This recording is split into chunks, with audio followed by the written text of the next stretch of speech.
So we're here to solve the Slitherlink variant by John Bulten with a Mother's Day theme. The very first thing we're actually going to do is obscure a lot of this theme by replacing all letters with numbers, but as we talk through how to do that, the thing with any Cipher puzzle is to look for the letters you have a lot of or the letters you have a few of. Some of the more or less constrained digits that are in your option range are going to be influenced by that, and a 0 in Slitherlink is very forcing, a 3 is somewhat forcing, and so 0 and 3 will be two digits we explore at the start. One thing for sure, and you can do this in different ways, but it's useful to think about in some ways, is that there are different patterns even in this grid of like edge adjacent clues, like these M's are two edges apart, and these M's are kind of a diagonal cell apart. These have different influences on the clues in between in terms of how a value for one of them will influence another. And so if we take a simple case with these being zeros, a case like an M being a 0 is going to force the O in between an edge space to be odd. There's another place I could show that, like here, even a cell that's 1 off of it. This can be 3, it can be 1, but something it cannot be is a value like 2, because a 2 would require you to end on one of these vertices, which is trapped in between two zeros. And that's a different story than actually this diagonal adjacency. In the diagonal adjacency, it's not an odd parity that you see in the middle clues. It's a forced even parity that you always have to take edges in groups of 2, that you can't take just this corner because you can't get out from the cell. So if you come into this vertex, you've got to move over and still go around the O through that space. So the O could be a 0, a 2, or a 4 if this were a really crazy puzzle, but in this case, the only option for it is a 2. And you can't have a 2 or a 1 or a 1 and a 3 all in the same puzzle. So M is not able to be a 0 because it would influence how the O's look right next to it. You'll see if I color some of the same cells with the A's, we have an M that's diagonally between A's as well as an M that's in an edge adjacent space off of two A's. And so this M is a 1 or a 3, this M is a 2. Again, it says that A can't be 0. And the last thing to show is just that O can't be 0. And the real sort of issue there is probably the cell up in the corner, that if O and O were both zeros, there's exactly one path into this corner, but there's no way to get out of this corner. Once we have these marked in, effectively we've got a loop end and not a closed Slitherlink. And so all the letters except for Y, which is the rarest in this grid, have to be numbers 1 through 3. The rarest letter is actually the most constrained clue type, which is a 0. So we'll start by marking those in. And having marked those in, we can do a few things around these clues, particularly where we're already talking about the parity of these clues. It should be pretty evident that M is a 1 or a 3. That's shown from the group in the bottom, but also even up here, we can take this edge or can take both of these edges, but there's no path that allows for 2 to come out. There's no way to come through this cell, and around this corner, a 2 would always have to come out through an edge like that. And with M being 1 or 3, the key thing to probably do with it, given there are so many M's in the grid, is to look and see if one of those values is impossible. And 1 is more permissive than 3, so let's start by actually looking at an option like making the M's into 3's. And situation I want you to recognize is we've got a lot of cases where we've got diagonal adjacent clues, and those clues will always have the outsides of them, if they're both 3's, sort of wrapping these corners. The key reasons for the ones I'm highlighting is that they both give a limitation where neither A nor O can be a very large value, actually. If you can sketch this mentally in your head, where this pattern will typically look like this, and there's a lot more to even do, like actually like over here, if you looked at all the values, like this is sketching out a ton of what you know from them being 3's. But in both scenarios, right around this clue in green, we effectively have one edge left. We have one edge left that we have two symmetric groups of the M's with this A or the M's with this O, says that those don't work.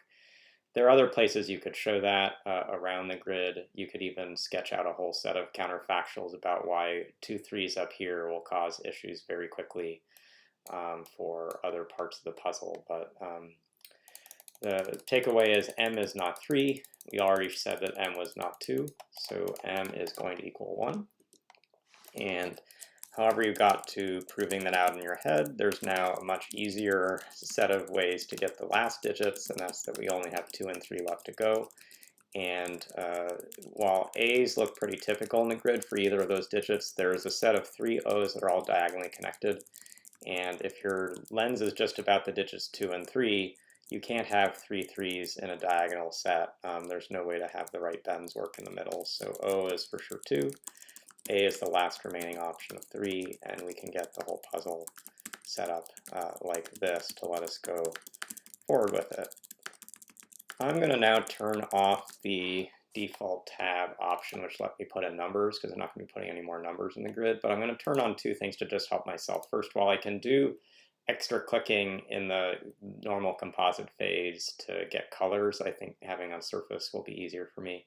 I'm also going to turn on edge diagonal, because there are going to be some things in Slitherlink puzzles, particularly marking connections across twos, where having that edge side will be helpful. So let's start by taking some of the numbers you just put in and put some obvious things around them. The 2 3s that are diagonally connected in these spaces will have these outer edges filled in. You can put in that the 0 gives blockers like around this 1. It's got to take the left edge or the bottom edge. That means also we take the top or right edge here, and so these come down and propagate.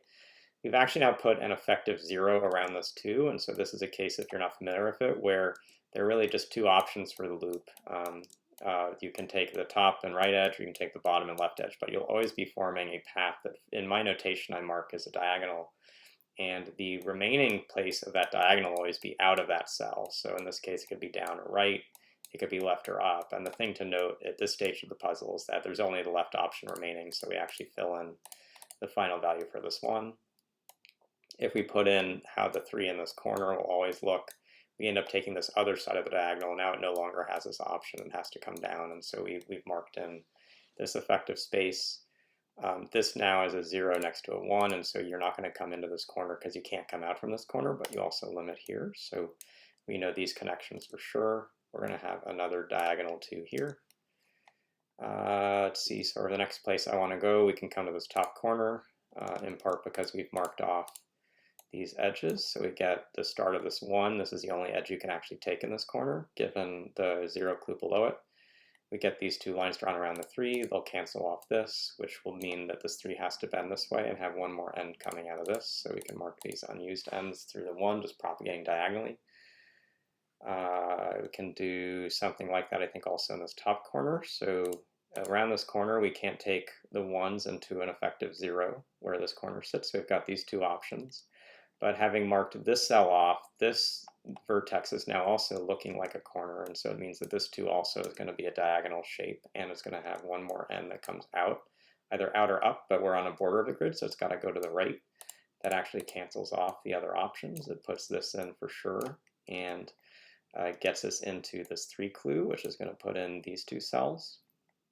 It also has closed off this corner of the grid, so it puts in a diagonal 2, and if you've learned anything about these diagonal 2s, it's that when you have more of those connections, they keep chaining, and so this is a case where in this puzzle, one of the things we can do right now is to recognize that with a loop end coming out here, and a loop end coming out of this 2 clue, it's going to have to join together in this direction. This has a potential end coming up, but it would get stranded, so this has to go to the right. We've marked these off, and we have this coming in. This is going to block off those cells and come down, and that actually means this is the only connection that looks reasonable for this cell. This edge is now another sort of diagonal 2 because it's off of this space, and it's going to mean that in this cell with the 1, we're going to take this left edge or this top edge, but we're not going to take the bottom or right, so we can mark this in as well. Let's start to shade some of the cells that are inside the grid. Actually, I'll go to a lighter gray. Light gray is going to be inside the grid for sure. I actually don't know in the diagonal cells which is in or out. We're going to have to use the counts for those. But I can mark a set of cells I know for sure are outside. Every time I have an edge that I've marked with an X, those have to be in the same color group. They're actually a set of more cells I haven't even done, but there are a lot of things you can mark as outside the grid. Actually, all of these cells are outside the grid. There's even more further here where we know this end, which comes in like this, which gives us diagonal connection. And so just getting some of the start of what's inside and what's outside is going to help us get into some counts.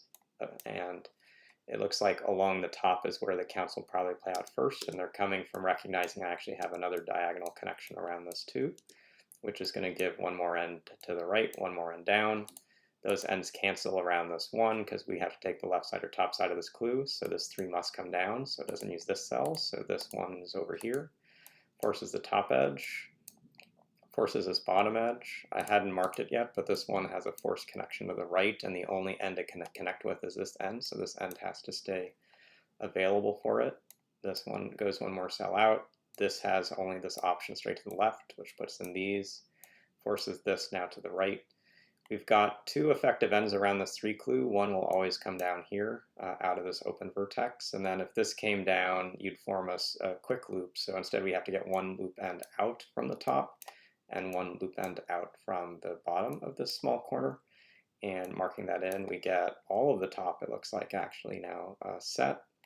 And we can come back to our shading and see that we have right now, and in the second row we've got 6 for sure, and in the top row we've got 9 inside, so we're going to need a 10th to come inside. So for the even odd, we can come back through this and just recognize we've got more loop information from doing that. These loop ends need to stay apart, so we're going to have to come down here. But there's also now a new limitation in this grid, which is there are only 2 channels to get from this 4th row of dots into this 5th row of dots. There's this channel and this channel that are going to go by this one.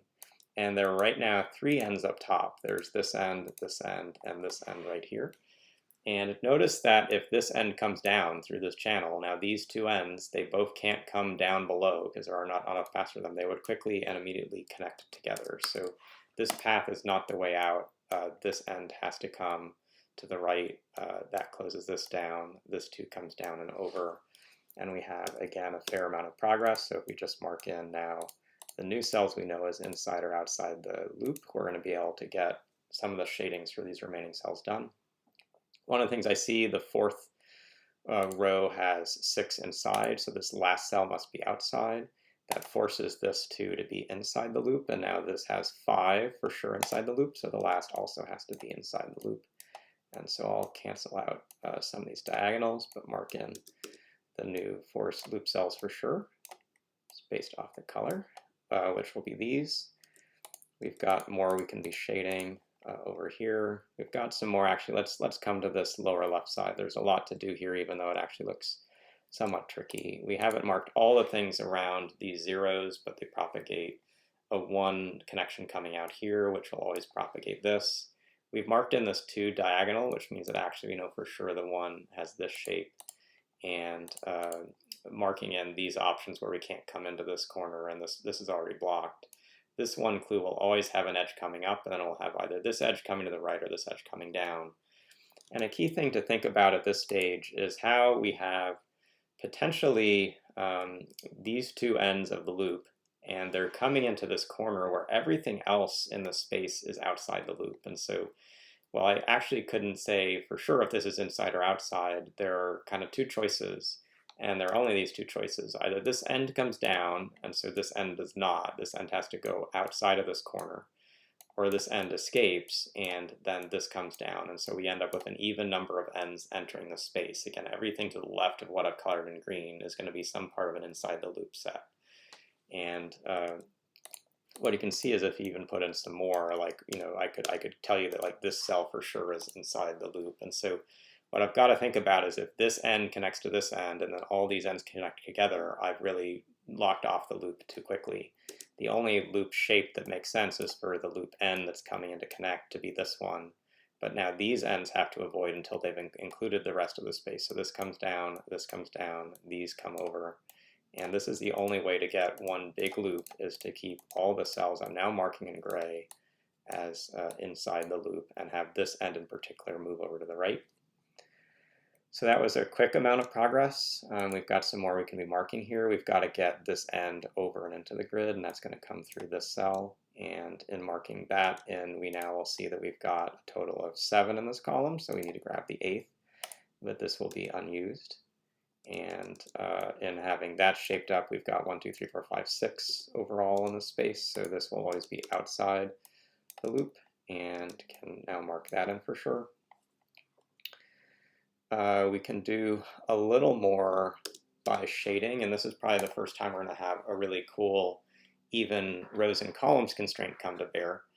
That comes from seeing in this 4th column, right now we have 7 cells that are inside the loop and 4 that are outside the loop. And so The remaining two cells will have one in and one out of the loop. And a thing you should recognize is every time you change color, you draw a line. And so whether the inside cell or the outside cell is above or below, there's always a line segment in the middle here because only one of these two is going to be changing. And this would be true even if this one clue weren't here, but because this one clue is here, this is very quickly a key deduction because it tells you for sure you've got to have the bottom cell inside and the top cell outside of the loop. In marking those in, we now have a loop end that's going to come here and a loop end that's going to come here, which pushes out this 2. And so we're going to see a few things by doing the shading. One is that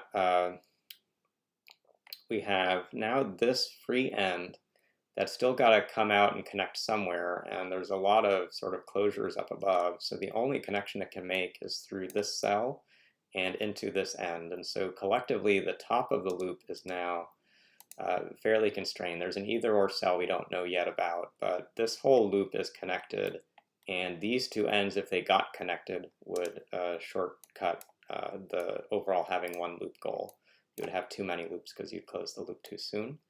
So instead, these ends avoid each other, and in avoiding each other, they run into this 1-3 clue space, which will give us a lot of more intuition about the cells that are inside and outside the loop in these spaces. And we can now mark these all in for sure, again, based on a particular cell that's already inside the loop and following xed edges, or even in this case, this 0 is always outside the loop because there's no border line to the right of it. And so these are always in. So we've got some of this coloring. That now tells us some more spaces we can look. First, in doing this out fully, we've got 1, 2, 3 in this column, so this is inside. We've got 1, 2, 3, 4, 5 in this column, this is inside. So we get these connections, we get this drawing here. The bottom row has 3 right now inside, so we'll take a fourth. That makes all these cells necessarily inside the loop. This cell will be outside. And we don't know about these two yet, but we've got 1, 2, 3, 4, 5, 6, 7, 8. So these are both inside or both outside, but those all look like possible ways this gets drawn. This row here, which has 6, would either take both of these or neither of these together. And in one of those scenarios, they come up and over. But I think the more key one is actually this space where this, which is inside, means that this 3 cells outside, and now where we have 3 in this row, this is the last in the row, and so we get this connection getting drawn in, and that forces this shape, which will put in these more now as key cells in different spots. We've got 3 in this rightmost column, so we take the 4th, and we're now can mark a few more here. This is actually a good exercise in how you see everything that's forced inside and outside if you choose to mark or don't mark in that way. This row has 8 in the loop, so the last cell is going to be out of the loop. This next row down has 2 in the loop and 3 to go, so either 0 more or in, but 0 more is impossible because we actually have to get at least let me look at it better this way. I think this column is a key one, this 4th from the right. I have 4 cells already in it shaded, and there's a scenario where no more are shaded, but notice if no more are shaded, these ends have to quickly connect. So I will shade exactly 2 more in the space, and you can ask yourself, do both of those shaded cells come from above, or do one of those cells come from below? And the reason the one from above is going to sort of quickly in your mind trigger that this is impossible is in part because cells within the same color don't ever change or have a loop end near them. Having both of these shaded up above immediately gives you the path of the 2, which is this path, but it's also now pinned by this 1 and forced to connect up and close. And so if both of these cells above are inside the loop, you would have too many loops again. So what we know instead is that this cell below is inside, which means that the other cell we were talking about is also inside. And putting in these, exactly one of these is inside the loop, but we can do some more here. Let's just chip away from below actually. This is known to be outside just by count in that row. These 2 cells are going to actually be the same, whichever they are, because they're already in that column. But in this row where we've got 4, potentially 5, we're going to need to add 2 more cells. And notice that 2 cells we can't add would form a checkerboard pattern. So we can't take this cell and not take this cell. So we will always take this cell. So let me mark that in. And sorry, not right, gray. Here we've got 6, we've got 7. We now take 1 more of these. But in taking 1 more of those, we always will have a line between them. That was a comment before. We'll never have a line here. And if sort of seeing now, last kind of consideration with this group that has 1, 2, 3, 4, 5, 6, 7 is we could take 1 or 3 remaining cells here, but there are going to be limitations about the ones that go. And so remember, thinking that there's going to be 1 in the loop and 1 out of the loop from up above, what we can do is draw this first line here and then now consider what are going to be the issues if the loop is from the top or from the bottom. And notice that in one situation, we're going to draw this end. In the other situation, we're going to draw this end. And the end where this is the group that's up above is going to put tension on this loop section to close itself. Notice that these ends can't come immediately together, so instead they want to come out, but in coming out, they will still ultimately close. And so knowing that this edge is in the grid, knowing that we take 1 more edge, it turns out this edge is possible and not the other one. It will end up putting this cell inside the loop, this cell inside the loop, all of these outside the loop. We need to take this top edge with the 1, so we take this bottom edge and marking this in as shaded, these both become unshaded, and the last cell for the loop is there. So pretty long puzzle, not maybe as hard as some Sunday Stumpers, but did require a lot of shifts of thinking from the early Cipher steps, which may have fallen pretty similarly how I did in this video. You had to get a lot of diagonal Slitherlink progress, but then use that progress to understand inside and outside loop constraints. There was a constrained lower left corner, which had some of these loop end counts make sense. We had this constrained top that also had loop end counts. And hopefully you got a sense then through my solve of the different ways I look at and notate Slitherlink puzzles. So it's not just that you got a sense of how to solve this one, but you've got a sense for the future of tips and tricks for the next Slitherlink you see. We'll see you again soon.